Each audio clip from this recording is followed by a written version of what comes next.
حضرت عیسیٰ علیہ السلام کا ایک عجیب واقعہ بیان کیا جاتا ہے کہ بنی اسرائیل میں ایک شخص تھا جس کی بیوی نہایت حسین تھی، جس پر وہ اسرائیلی پر پھرتا تھا۔ چنانچہ جب اس عورت کا انتقال ہو گیا تو اس اسرائیلی شخص کو بڑا قلق ہوا اور ایک مدت تک وہ اس کی قبر پر بیٹھا روتا رہا۔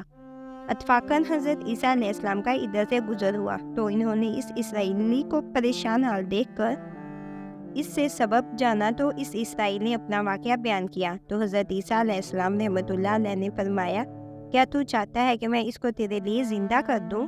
اس نے عرض کیا، ہاں حضور، میں یہی چاہتا ہوں۔ چنانچہ جب حضرت عیسیٰ علیہ السلام نے اس قبر کے مردہ کو آواز دی تو قبر سے ایک حبشی غلام جس کے ناک کے نتنوں، آنکھوں اور جسم کے دوسرے سوراخوں سے آگ کی لپیٹیں اٹھ رہی تھی، حضرت عیسیٰ علیہ السلام کو دیکھتے ہی غلام نے کلمہ پڑھا، لا الہ الا اللہ عیسیٰ روح اللہ۔ اسرائیلی نے یہ دیکھ کر عرض کیا، حضور مجھ سے غلطی ہو گئی، میری بیوی کی قبر تو دوسری ہے۔ یہ سن کر حضرت عیسیٰ علیہ السلام نے حبشی کو حکم دیا کہ تم اپنی قبر میں واپس ہو جاؤ۔ چنانچہ وہ مردہ ہو کر گر گیا اور اس قبر کو مٹی سے چھپا دیا گیا۔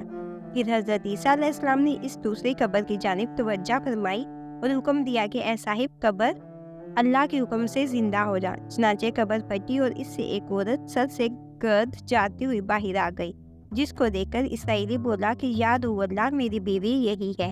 پھر حضرت عیسیٰ علیہ السلام کے حکم سے وہ اسرائیلی اپنی بیوی کو ہمراہ لے کر واپس ہونے لگا، مگر عرصہ سے جاگا ہوا تھا، اس لیے اس پر نیند کا غلبہ ہو گیا اور اس نے بیوی سے کہا، تیری قبر پر گریہ ازاری اور بیداری نے مجھے ہلاک کر دیا، اس لیے میں چاہتا ہوں کہ کچھ دیر آرام کر لوں۔ بیوی کہنے لگی، ہاں آپ آرام کر لیجئے۔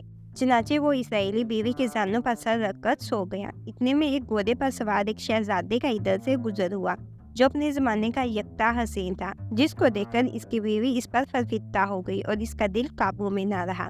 اس نے سر زانوں سے نیچے رکھا اور فرط محبت و غلبہ عشق سے مجبور ہو کر شہزادے کے سامنے جا کھڑی ہوئی۔ ادھر جیسے ہی شہزادے کی نظر اس پر پڑی، وہ بھی اس کو دیکھ کر فرفتہ ہو گیا اور عورت کی خواہش پر اس کو اپنے گھوڑے پر بٹھا کر لے گیا۔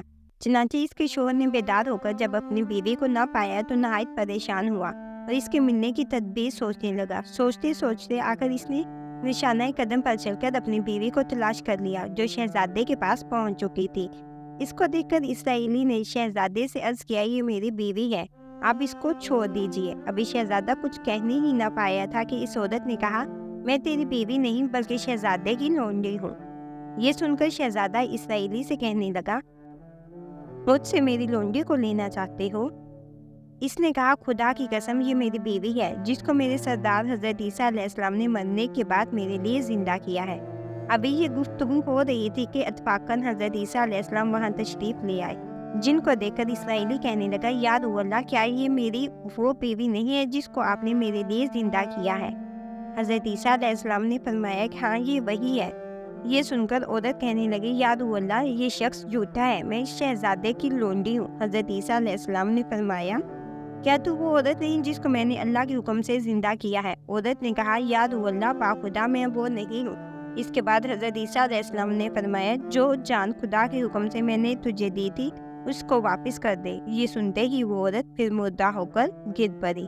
پھر حضرت عیسیٰ علیہ السلام فرمانے لگے، جو شخص ایسے آدمی کو دیکھنا چاہے جو کافر مرا تھا اور زندہ ہو کر ایمان لایا تو وہ اس حبشی غلام کو دیکھ لے، اور جو کوئی ایسے شخص کو دیکھنا چاہے جو مومن مرا تھا اور پھر اللہ نے اس کو زندہ کیا اور کافر ہو کر حالت کفر میں مر گیا تو وہ اس عورت کو دیکھ لے۔